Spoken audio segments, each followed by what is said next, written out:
First of all, I'd like to thank Chris and the National Institute of Justice for the opportunity to be here, and I'd certainly like to thank the other members of the panel. Your courage and commitment to this issue humbles me, quite frankly.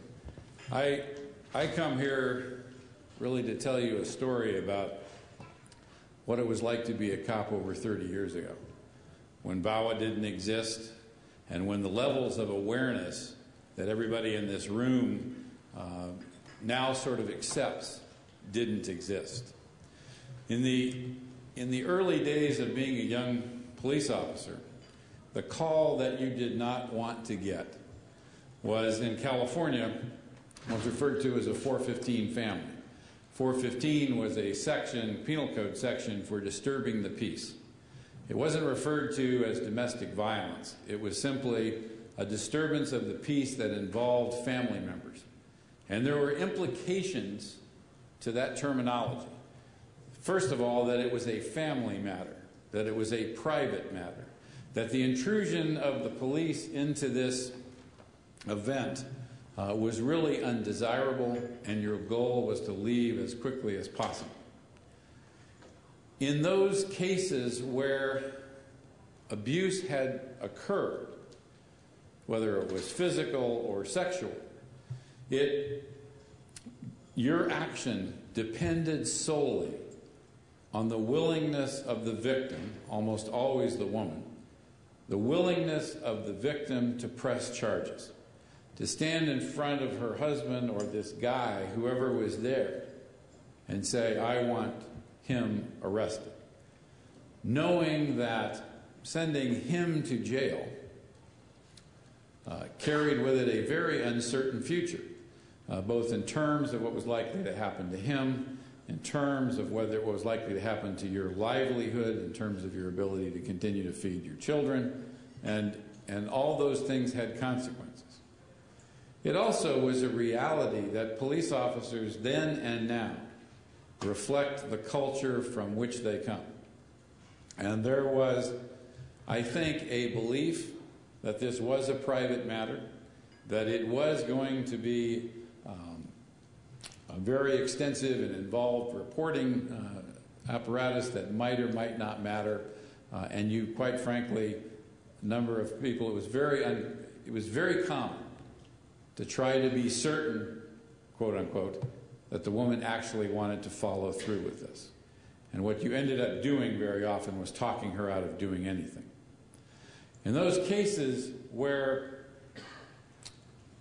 violence had occurred and you wanted to do something and you could tell that the woman was not going to do anything about it, in California at least, we used to hope that the husband, which had often occurred actually, had ripped the phone out of the wall. The reason, just to show you how the law has changed and VAWA has helped things, is because in California at that time, unless you inflicted what was known as great bodily harm, assaulting your spouse was a misdemeanor, but ripping the telephone out of the wall was a felony. And you could arrest somebody for ripping the phone out of the wall. And very often, if the phone had been ripped out of the wall, you could ask them, did you do that? Usually they weren't thinking anything about it, and they'd say, yeah, big deal. And that was your solution. As this comes forward, as the law changed, and California's law predated VAWA to some extent in the sense of bringing awareness to this issue. Much has been talked about rape and sexual assault is not about sex. It is about power. Domestic violence is not about anything except power, and about one human being intimidating another. What VAWA did, and what the laws did, and the cultural change did, was to bring about a recognition that this situation was not private. It was not about the family. It was not about a man's inherent right to control his household. But it was, in fact, abuse. It was, in fact, a crime. And over the course of time, over the course of my over 30-year career in this business, what has changed is two profound things. One is the attitude of the police officers. Young police officers today are far more aware and far more sensitive about this issue, which is not to say that we're where we need to be. But there is a recognition that this is a real problem that must be addressed. And secondly, and perhaps most importantly, and I think at the end of the day this may be one of VAWA's most important contributions, it is the attitude of the victims. The victims no longer, well, I shouldn't say no longer, but less, view this issue as their fault. One of the speakers mentioned the number of times that women think that somehow they brought this on themselves. That attitude was incredibly common, especially later on in my career when I was a detective and I was interviewing these victims in more depth. The number of the excuses that they would come up with about why they had somehow caused this. That has changed profoundly over time. So I leave you with a couple of thoughts, and I want to echo the representative from Minnesota. I do think that as a society, we have these meetings and we have training and we have awareness and we talk about the fact that domestic violence and sexual assault and all these things are not acceptable.